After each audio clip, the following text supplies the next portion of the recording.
All my life I wanted to have a piece of property. It was my piece of property, you know, ever since I was a little bitty guy. And so when I got to the point in my adult life that I could afford to buy a piece of property, we did. And this is it.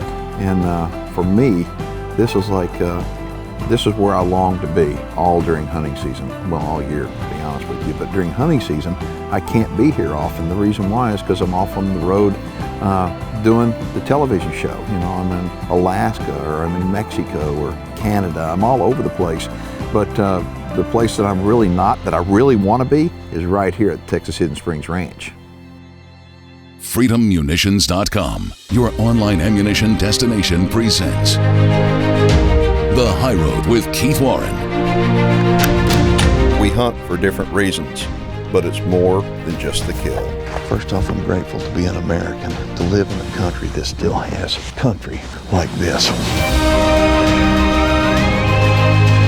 It's about the experience, freedom, passion, and adventure. I'm Keith Warren, and like you, I live for the hunt. There's something about being a landowner that until you become a landowner, you really don't understand what I'm talking about. It's a connection that you have, a responsibility that you have to take care of the land, not just for you and for your family, but for future generations, people that aren't even born yet. We want to leave the land in better shape than the way we found it, and so the challenge is, in me competing against Mother Nature, is I want to be able to see what I can do on this piece of property and kind of compare it to the way it was before I bought the piece of property. All right, this is one of our supplemental feeding stations. I'll tell you more about it in a minute, but I want to talk to you about supplemental feeding. You know, people always ask me, why do you want to supplemental feed? Well, the reason why is because Mother Nature can be really, really cruel at times. And when Mother Nature is cruel, well, guess what? There's not a lot of natural forage for the deer. You know, here on our ranch, we've been supplemental feeding for close to 20 years now. We started out with record rack, and we still feed record rack today for many, many reasons. But the primary reason is because this piece of property didn't have a lot of good deer food on it. The deer density was low when we got it. The quality of the deer was poor when we got it. And we've changed all that up because what we've done, we've focused on nutrition and a good wildlife management plan. A big question is, people say, well, how long does it take before, once you start supplemental feeding, before you find results, before you can actually see and know results? Well, the truth is, in order to get results, you've got to have data. You got to know where you are now. Just like if you have a road map, you're going to travel across the country, you need to know where you're going to start, and then you need to gauge where you are from where you started. And so before you start any kind of a supplemental feeding program, I would encourage you to get a lot of data on your deer herd. What you want to do is you want to take down the age and the weight and the sex of every deer that's harvested. That'll give you a good gauge of where you are to begin with. So I encourage you, once you establish your wildlife management program and a supplemental feeding program, stick to it long enough so you can measure your results. As a land manager, we want to use all the tools that are available to us to do the best job that we can. You know, and here's a tool right here. Okay, this tool right here helps us with the insect problem. Hey, say hi to everybody. Helps us with the insects and the snakes and the mice and everything else. I mean, when we think about it as a land manager, you know, you've got peaks and valleys. I mean, sometimes it can rain. That's seldom out here, but like this last summer, we had a lot of rain. I mean, a lot of rain. And so the place greened up very nicely. Most of the time, we don't get rain, and it's pretty doggone dry, and it's for that reason that we have to put out supplemental feed. But you know, the deal is, as a land manager, we have to adapt to the conditions that we have at the time, and that we need to take care of the place the best that we can. And so when it comes time to grow the best deer herd that we can, we want to monitor it. Okay, we use game cameras all the time, and that means 12 months out of the year. We wind up using thermal vision during the summer. We'll wind up, one of the cool things about thermal is that we can go out, because the antlers are all engorged with blood. When you take a look at them, at a buck, during the summertime, the antlers just show up like they're neon, they're beautiful. And so as you scan the brush and you're looking to see deer, well, the deer pop out, yeah, but boy, do the antlers ever pop out.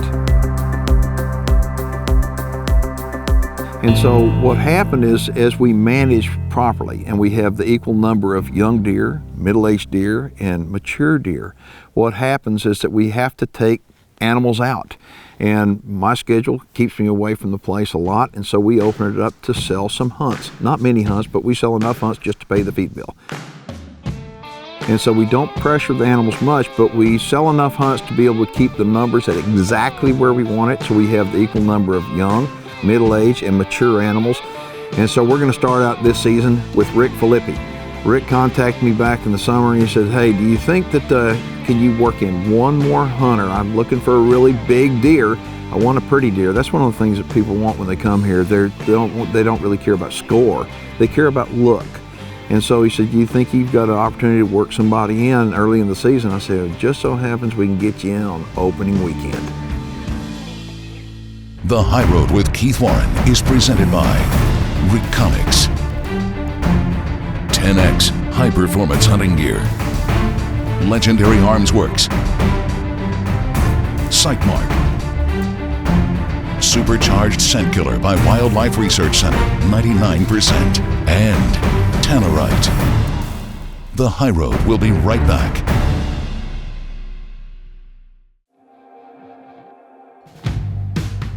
We're on a special permit program from the Texas Parks and Wildlife. It's called the Managed Land for Deer program. We're level 3, the highest level you can get. And that allows us to hunt during the archery season with rifles. And so what we wind up doing, we try to start hunting during the archery season with archery gear. The reason to do archery early is that, man, the deer get smart in a hurry. I mean, early in the season, the deer are still on their summer pattern. Okay, they've become hard antlered probably for about a month, maybe 6 weeks, but they're on the food source real easy. And so they're pretty predictable. And so for an archer, that's really the best time that we found to go after the big deer. Hey guys, I'm here at the Texas Hidden Springs Ranch. Had a great time. I'll tell you, we've just seen a ton of deer, and I'm talking quality deer. One of the first things I did when I got here was shoot my bow. I just wanted to make sure that all my sights were on and everything, because when you go out there to hunt, you know you are going to be taking a life. So I just wanted to make sure all my equipment was working. I think what makes this place so unique is the fact that there's just no pressure here. Keith doesn't run many hunters through here. That's what brought me here. And I got to tell you, you'll see some monster bucks. Yeah, I wound up years ago. I said I was never going to have anything out here except whitetail deer because I love whitetail deer. But you know what? Black buck are beautiful. They are beautiful, and they don't compete at all with the whitetail deer. So we brought a few black buck out, and then all of a sudden now we got a lot of black buck out here. You know, coming right up the road, it looks like a pretty nice buck. Yeah, he's a pretty deer. See, I told you there's bucks in here. I believe you. We have a couple.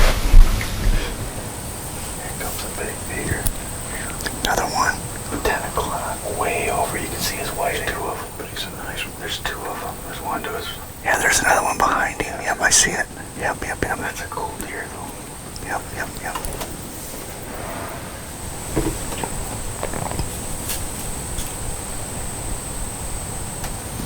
There's a new buckley. Check that buck out over there. The back one. Yeah, there's one. He looks halfway decent. Oh, it's a monster. It is? Yeah. There's a monster over there. It looks like a real good deer. I can't see that. You know, the cool deal about it is that on the hunt with Rick, I had a change in my schedule, which allowed me to be here during the hunt. And you know, we take literally tens of thousands of game cam pics on our Reconyx cameras every single season. And this one particular buck, I had never seen him during the daytime. Never. And so I'm filming. Okay, I get to sit in the blind and I get to enjoy it. I mean, I can't begin to tell you how fulfilling it is for me to sit there and be able to look at these deer and go, this is the way it is because of me and my family and our commitment to doing the best that we can. So anyway, I'm sitting there looking at Rick, and all of a sudden Godzilla comes walking out. I mean, here's this deer we have only seen on pictures on the game cameras, and all of a sudden he's standing right in front of us.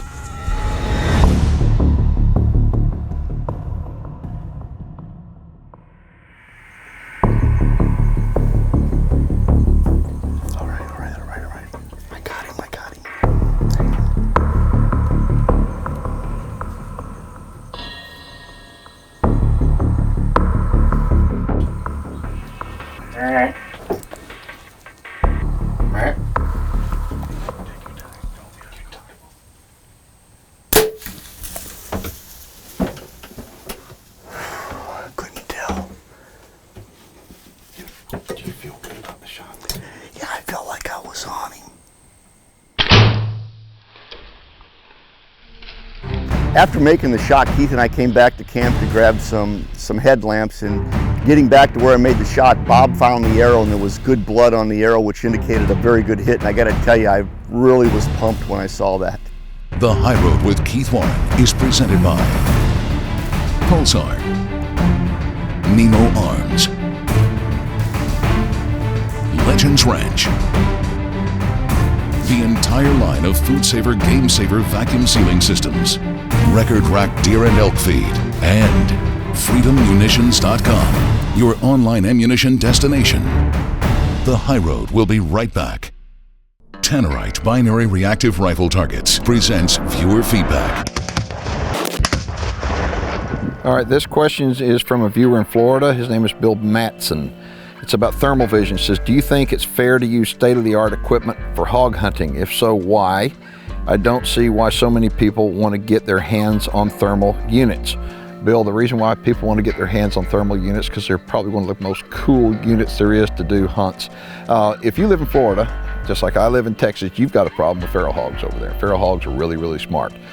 Well, I encourage everybody, if you've got feral hogs, make sure it's legal, and if it's legal, hunting them with thermal gear is absolutely as good as it can get. It allows you to really kind of turn the tables on hogs. You can go in there at night in the cover of darkness and you can even it up real quick. So why do so many people want to use them? Because it's really, really a cool device. It's very effective, and yes, I think it is very ethical to do it. And so as far as the question goes, do I think it's fair? Absolutely it's fair. Okay, so tell me what happened. Anyway, we were sitting in the stand, and boy, the deer were just pouring in from all over.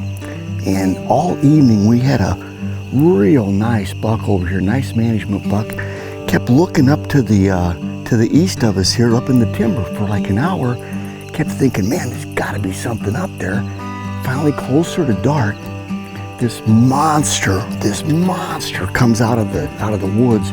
And I tell you, I mean, he just looked like a man amongst boys. When those big bucks come out, I mean, it's just a different deal.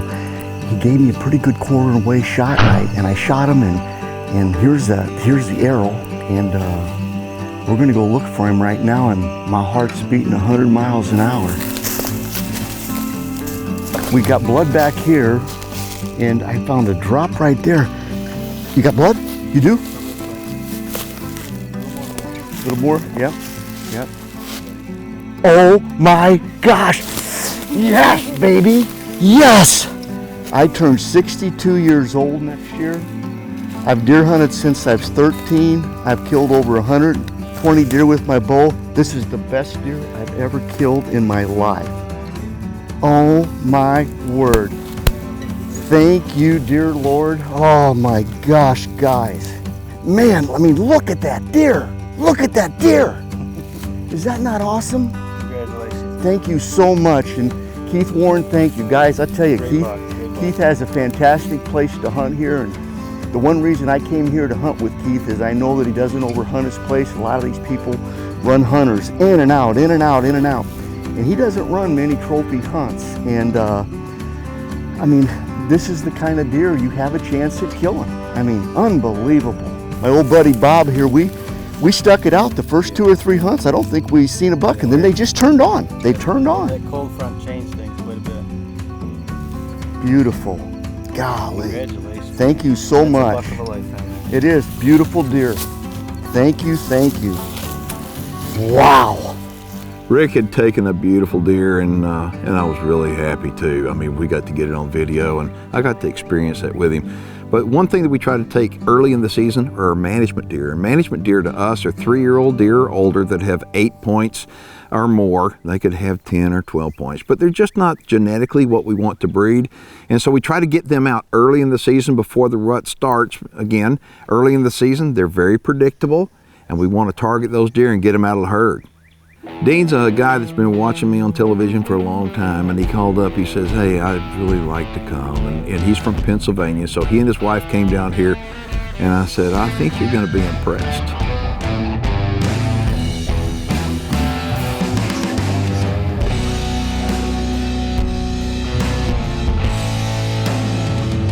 Corey, it's not a good angle.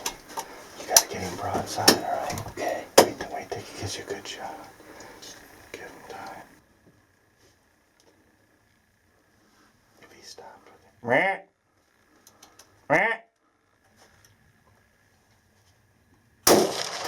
Down.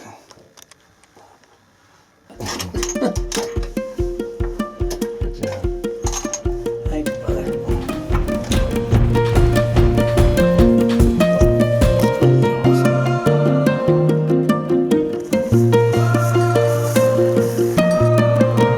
Beautiful buck. Here at Texas Hidden Springs Ranch. Beautiful morning, beautiful buck.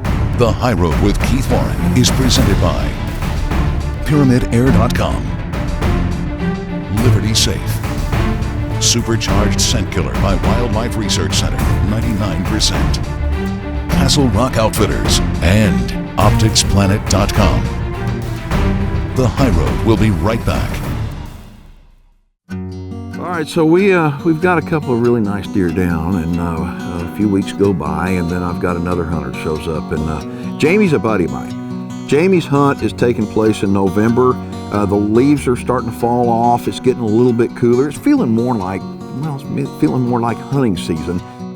Maddie and Keith and I went to the blind yesterday and knew we had some activity out there, and we were just waiting on some daylight, and it started coming in, and I mean, we had, does and bucks coming in, and this one came in, and first thing caught my eye, he had a kicker hanging off the side of it. That's a nice buck. I can't tell the whole age and all that stuff. But I kept my eye on him. He was right out in front of us, and we had a black buck that came in and immediately started making a scrape and urinating in it. Sat and watched that. A couple of them started sparring a little bit. It was just a lot of stuff that I've never had the opportunity to experience before. And there was a couple big ones that came in, and Keith got a little sidetracked, and I never lost focus, and I kept kind of asking, what do you think about this one? Is this one, doable or what have you? And I mean, he is gorgeous. And he's a little bit bigger than probably most management deer, like way bigger than most management deer. But, I'm with Jamie, and I want Jamie to have a good time, and I want to make Jamie's hunt special. So I kind of bumped Jamie up to a trophy hunt. Finally, I give Jamie the cue. It's like, why don't you go ahead and just shoot him if you like him. Don't get in a hurry at all. I know. We waited about 5 minutes too long. Yeah, it's okay. We're fine. We're gonna be fine. Well, at that time, it looked like this in my scope, and he reared his head up and just got out enough to where I could take a shot. There's something I've got about 4 or 5 little grass twigs. If you think you can do it, do it. I'm popping. It's too good. Fire in the hole.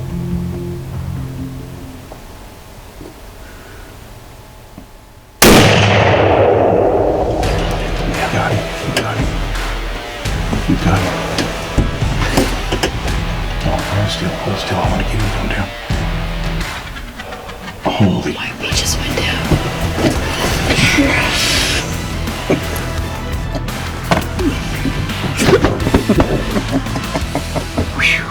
Yeah, that's been trying.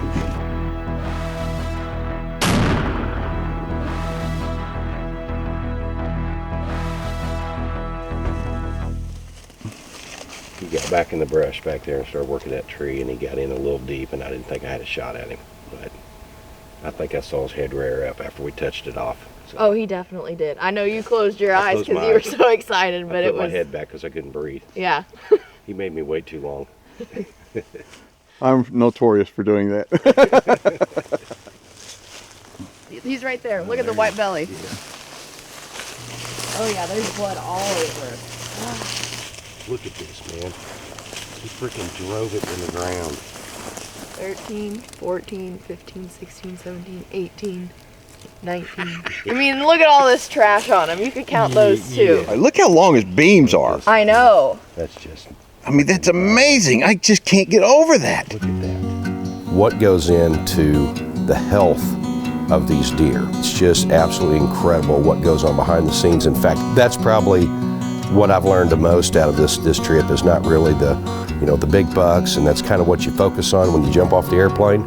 But after seeing the operation, it's kind of a story I don't think that's told quite a bit enough. And when you sit in that blind and you look out in the field, you see very, very quickly that the health and the management and the care and attention that are given to these animals is some serious business.